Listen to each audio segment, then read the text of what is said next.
Salut, je vous souhaite la bienvenue sur cette chaîne l'investissement en bourse pour tous. Aujourd'hui, on va parler d'un sujet qui préoccupe pas mal de gens, qui préoccupe pas mal d'investisseurs, c'est le sujet de l'inflation.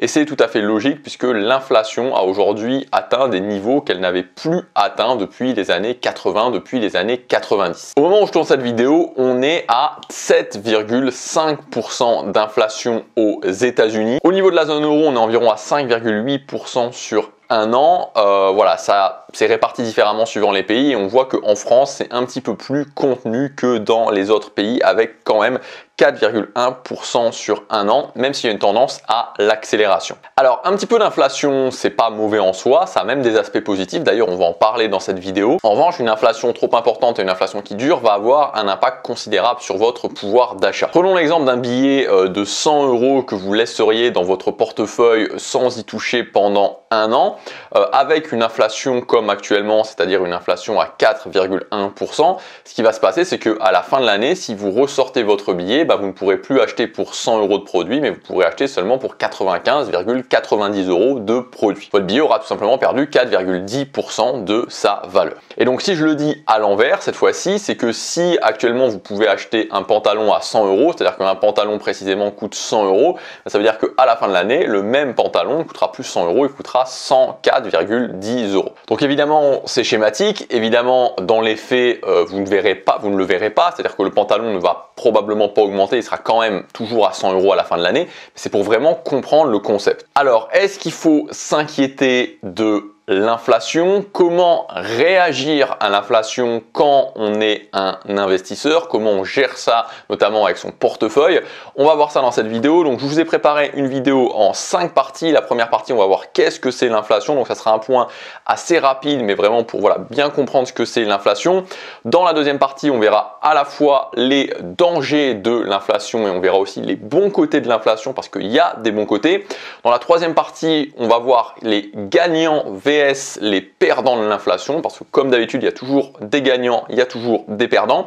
Ensuite dans la quatrième partie on verra les meilleurs placements en période d'inflation, donc on va voir quels sont les placements à privilégier et pourquoi, je vous expliquerai exactement pourquoi. Et enfin dans la cinquième partie on parlera de portefeuille boursier et d'inflation et donc je vous parlerai de la constitution d'un portefeuille qui va vous permettre de résister à l'inflation dans une optique long terme, évidemment comme toujours sur cette chaîne. J'en profite pour vous rappeler que évidemment ce que je vous donne ici c'est des conseils qui sont d'ordre généraux pour comprendre une partie de théorie, pour comprendre aussi les mécanismes, mais évidemment ça ne reste que des conseils généraux, je ne peux pas m'adapter à chaque cas particulier, je vous précise ça parce que des fois j'ai des commentaires sous les vidéos qui vont un petit peu dans ce sens-là. Forcément, il y a un aspect général dans ce que je vous donne et évidemment, c'est à vous toujours, dans tous les cas, en tant qu'investisseur, de vous former, de faire preuve de discernement pour les décisions que vous allez prendre au niveau de votre argent, au niveau de vos investissements. Alors, on va commencer avec la première partie. Qu'est-ce que l'inflation? Donc, ça va être assez rapide, mais je pense que c'est quand même intéressant de revoir cette base de qu'est-ce que l'inflation. Donc, l'inflation, ce qui est important de comprendre, c'est que c'est évidemment la hausse des prix, mais aussi en effet miroir, la dépréciation de l'argent. Quand les prix montent, la valeur de votre argent baisse. Donc, ce qui est important de noter, c'est que pour qu'il y ait inflation, il faut qu'il y ait deux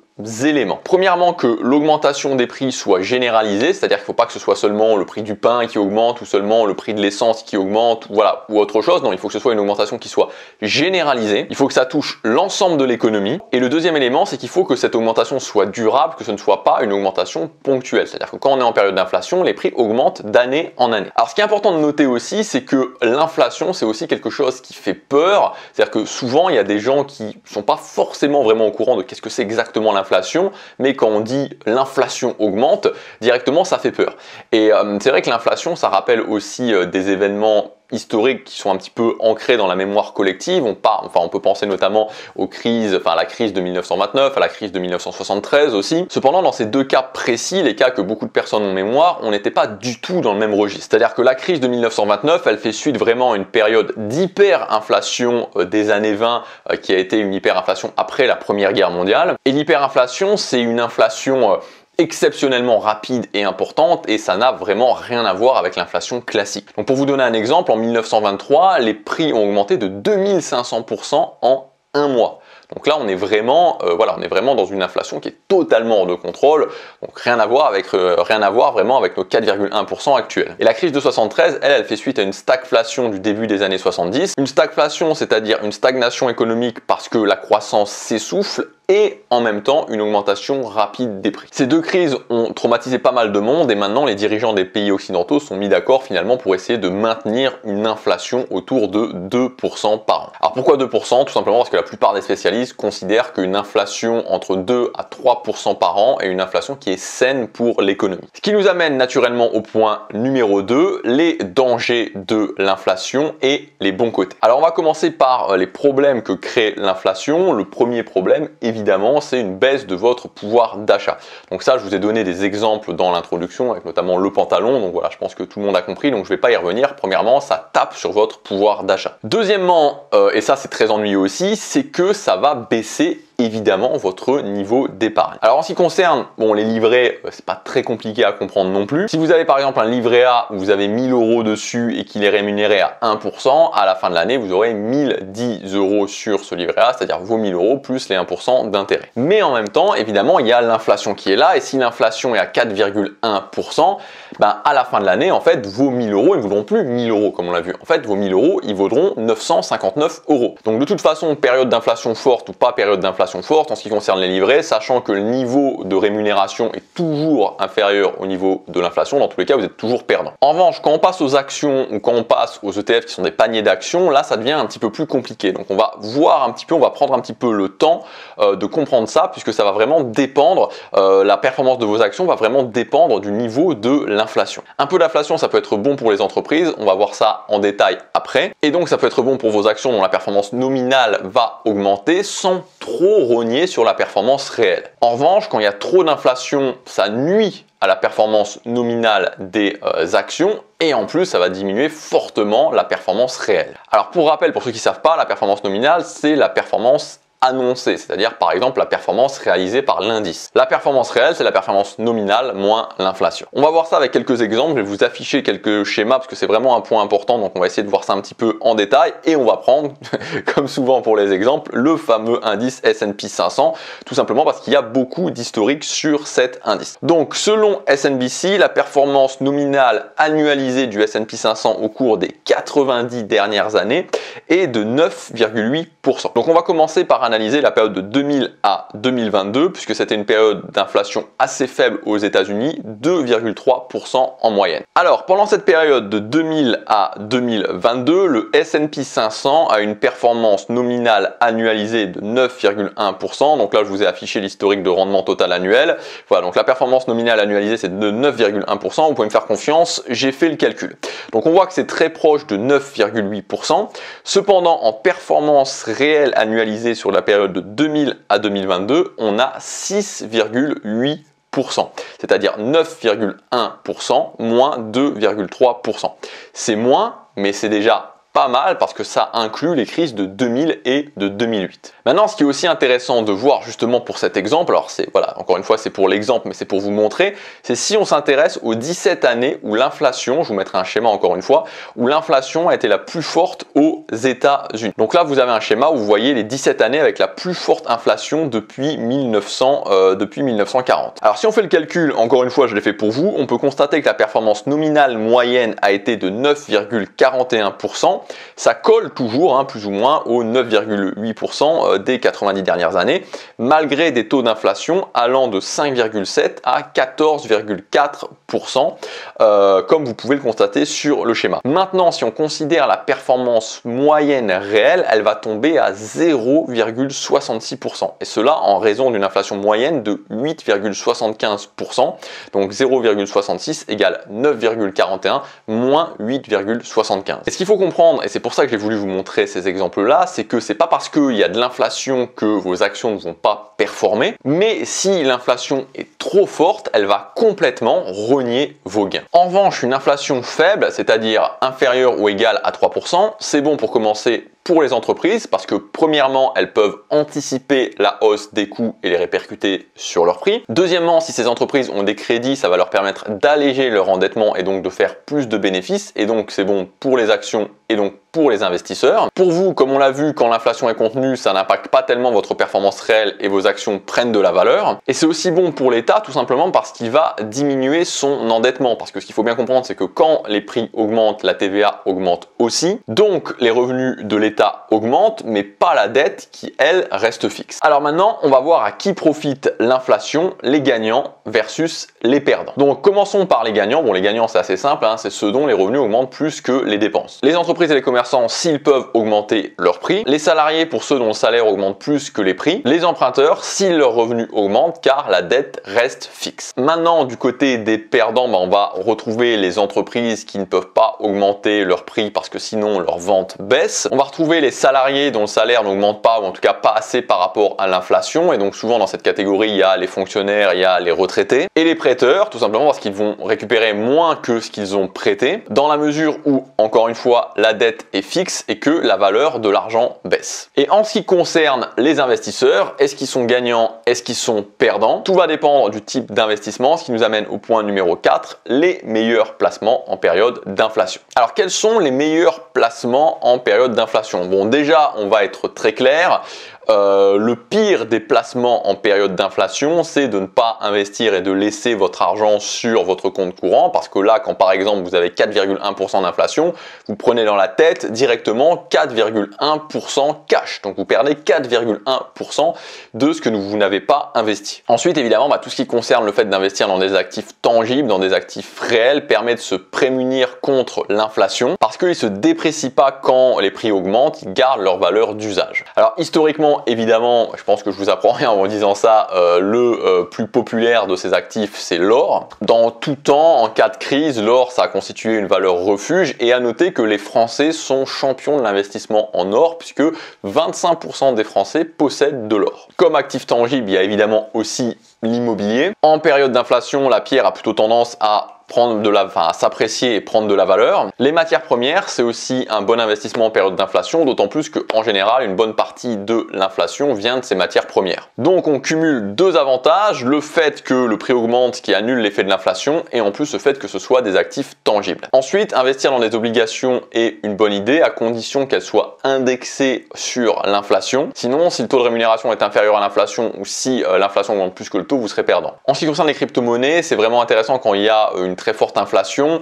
et voilà, ce qui va se passer, c'est qu'en fait au bout d'un moment, il va y avoir une perte de confiance dans la monnaie dévaluée, et les crypto-monnaies vont pouvoir être vues comme une valeur refuge parce qu'elles sont pas dépendantes d'une banque centrale. Ceci étant dit, bon, les crypto-monnaies, ça reste quand même dans tous les cas un actif qui est très risqué. En ce qui concerne les actions, c'est toujours intéressant évidemment d'investir dessus, en tout cas dans l'état actuel des choses, dans la mesure où il y a à la fois une inflation qui est contenue plus de la croissance. Par contre, on va préférer les actions value plutôt que les actions croissance, tout simplement parce que les actions value, c'est des actions qu'on considère sous-évaluées ou décotées par rapport à leur valeur réelle. En les achetant, on va donc parier sur le fait que le marché va rectifier cette sous-évaluation et donc que leur prix va augmenter. En attendant, elles ont deux avantages. Premièrement, on les paye moins cher que ce qu'on considère être leur vraie valeur. Et en plus, en général, ce sont des sociétés qui sont plus matures, donc qui versent plus de dividendes car elles ont moins besoin de réinvestir leurs bénéfices. Et ce qu'il faut toujours se rappeler, c'est qu'en période d'inflation, l'argent qu'on touche aujourd'hui vaudra plus que l'argent qu'on touchera demain, tout simplement parce que plus le temps passe,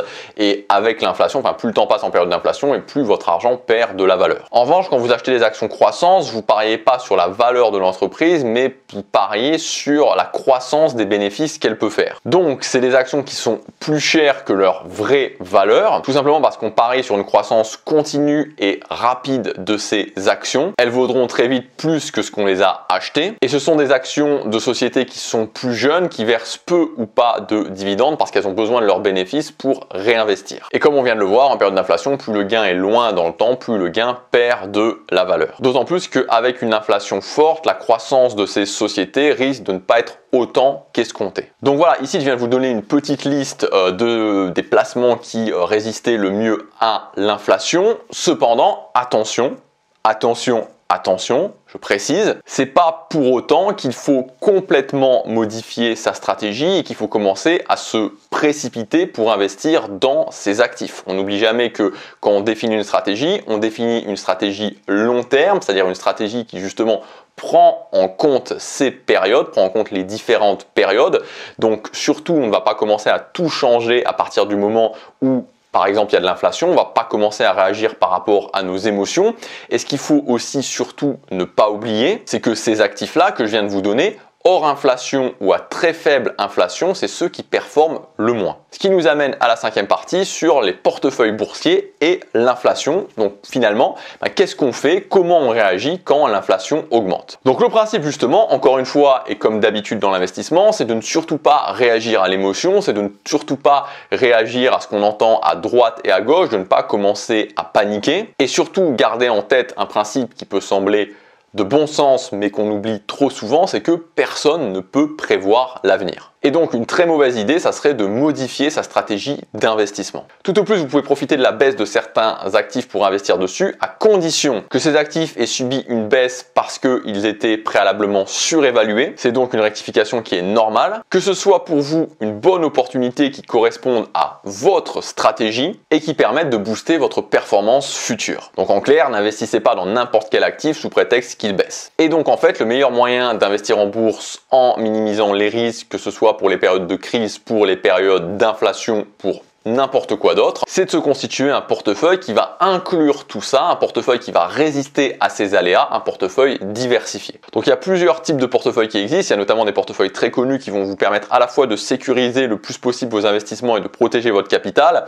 Donc par exemple, je vous l'afficherai ici, il y a le fameux portefeuille 4 saisons de Ray Diallo qui est très tourné vers la maîtrise des risques, donc il répartit les risques en 4 catégories: boom désinflationniste, boom inflationniste, crise désinflationniste et stagflation, avec pour chaque catégorie des actifs à privilégier, ce qui donne donc un portefeuille composé de 30% d'actions, 15% d'obligations moyen terme 10-15 ans, 40% d'obligations long terme 25-30 ans, 7,5% en or et 7,5% en matières premières. Il y a aussi, et je pense qu'il y a aussi beaucoup de personnes qui le connaissent, le portefeuille permanent d'Harry Browne qui est fait en fait pour fonctionner sans que vous ayez à prévoir quoi que ce soit. Donc il est encore plus simple puisque c'est 25% d'actions, 25% d'obligations, 25% d'or et 25% de cash, donc sur un livret par exemple. Harry Browne, il considère qu'avec ce type de portefeuille, quel que soit les événements qui se produisent, vous pourrez y faire face. Avec ces types de portefeuilles, comme d'ailleurs avec n'importe quel type de portefeuille où vous avez une stratégie précise, il faut bien penser chaque année à rééquilibrer vos allocations pour qu'elles respectent les pourcentages indiqués. Donc ça, c'est évidemment des exemples. Ensuite, rien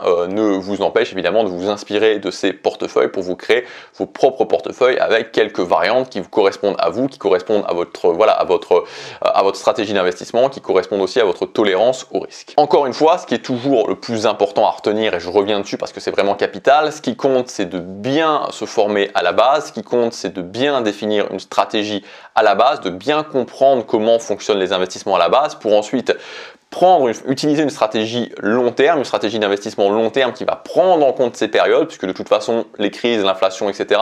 ça arrive périodiquement. On a vu, de toute façon, je vous ai mis le schéma, vous en souvenez en début de vidéo, où il y avait toutes les périodes où il y avait une forte inflation. Donc on voit que c'est quelque chose qui est ponctuel. Donc sur une stratégie d'investissement long terme, ça va forcément arriver. Donc le plus important, c'est vraiment ça, définir une stratégie d'investissement qui vous correspond, qui est diversifiée, et ensuite ne pas réagir à l'émotion, ne pas changer directement dès qu'il y a le moindre problème, parce que c'est à ce moment-là, c'est quand on s'affole justement, quand on réagit à l'émotion, que on commence à perdre, qu'on commence à faire des choses qui ne suivent plus notre stratégie. Voilà ce qu'on pouvait dire sur l'inflation. Donc encore une fois, les maîtres mots, c'est toujours bien définir une stratégie, ne pas trop s'affoler, et dans tous les cas, si votre portefeuille est bien diversifié, que ce soit en type d'actifs, que ce soit au niveau géographique et au niveau sectoriel, voilà, ça devrait bien se passer. Si vous voulez aller plus loin, vous pouvez accéder gratuitement à mon guide de l'investisseur où je vous explique justement les principales étapes pour investir en bourse avec ce que je considère comme la bonne stratégie, la stratégie de l'investissement passif. Voilà, c'est gratuit, c'est le premier lien dans la description, et donc vous aurez vraiment une bonne idée de comment il faut faire pour investir, comment on fait aussi pour investir tout en résistant à ces périodes de crise. Et je vous mettrai aussi dans la vidéo quelques liens sur d'autres vidéos, notamment pour investir en bourse, la meilleure stratégie d'investissement en bourse, et aussi pour investir en bourse quand on a peu de budget, investir en bourse avec seulement 50 € par mois. Voilà, j'espère que cette vidéo vous aura plu. Je vous dis à très bientôt pour la prochaine. Salut!